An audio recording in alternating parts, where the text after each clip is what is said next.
Hello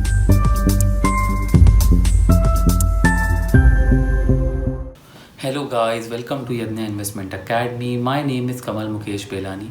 लॉरूस Labs के stock price में आज एक ही दिन में 9% की गिरावट आई है क्योंकि कोटक इंस्टीट्यूशनल इक्विटीज़ ने उन्हें सेल कॉल दिया है। चलिए समझते हैं उस रिपोर्ट में क्या लिखा है कोटक ने लॉरूस लैब्स के बारे में। मेजर रीज़न उन्होंने सेल कॉल दिया है क्योंकि लॉरूस लैब के ARV API and ARV formulation business को काफ़ी ज़्यादा डिक्लाइन फेस करना पड़ा है during the past few quarters.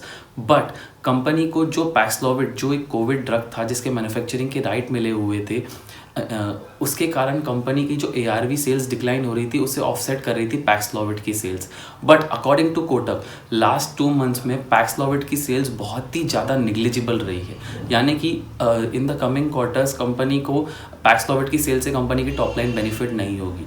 साथ ही साथ कंपनी जो ARV अपने बिजनेस को डी रिस्क करना चाह रही है ARV से, अभी भी H1 FY23 में कंपनी का 30 to 35% रेवेन्यू ARV से ही आ रहा है। मोर ओवर जो ARV API and ARV formulation का सबसे बड़ा मार्केट है साउथ अफ्रीका, क्योंकि वहाँ HIV के सबसे ज़्यादा पेशेंट्स होते हैं, जहाँ ARV API एंड फॉर्मुलेशन का यूटिलाइजेशन होता है, वहाँ ARV API एंड फॉर्मुलेशन के प्राइजेस में, मेजरली फॉर्मुलेशन के प्राइजेस में 12 to 53% की गिरावट आई है।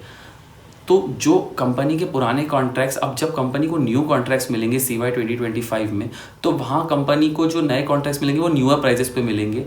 तो जो ये 12 to 53% का करेक्शन आया है, इससे कंपनी के वॉल्यूम्स तो शायद बढ़ जाएं बट उनका रियलाइजेशन काफ़ी कम हो जाएगा, जिससे कंपनी के मार्जिन्स को काफ़ी ज़्यादा इम्पैक्ट होगा। साथ ही साथ जो कंपनी की जो डी रिस्क करने की स्ट्रैटेजी है वो अभी तक इतनी ज़्यादा इंप्लीमेंट नहीं हुई है, क्योंकि Q2 FY22 में 50% रेवेन्यू अराउंड आया था ARV API and ARV formulation से, और अभी भी 30 to 35% रेवेन्यू FY23 में भी वहीं से आया है।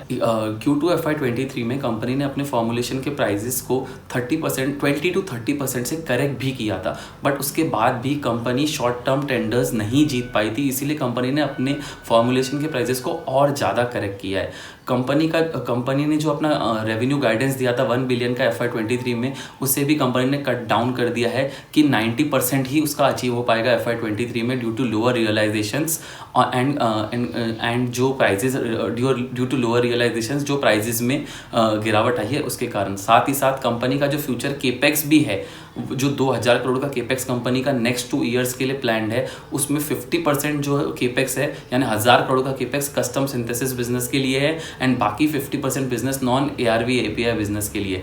यानी कि बहुत एक्सपोनेंशियल गेन तो कंपनी चाहती भी नहीं है ARV API के बिजनेस से, ARV फॉर्मुलेशन के बिजनेस के साथ ही, क्योंकि कंपनी चाहती है कि ARV से कंपनी टोटली डी रिस्क हो जाए। बट उसे इम्प्लीमेंट करने में कंपनी को कितना टाइम लगेगा, और उतने टाइम तक जहाँ तक कंपनी का रेवेन्यू आ रहा है उसमें मार्जिन्स कंपनी काफ़ी ज़्यादा लोअर रहेगी। तो वॉल्यूम्स तो बढ़ जाएं बट मार्जिन्स कम रहेगी, इसीलिए कोटक ने उसे सेल कॉल दिया है, क्योंकि अर्निंग एस्टिमेट उनके काफ़ी ज़्यादा कट डाउन हो गए हैं जो ये ARV की प्राइजेस में करेक्शन आया है उसके कारण। Well, that's it for this video. Thank you for coming to Yadna Investment Academy. Stay tuned for further updates.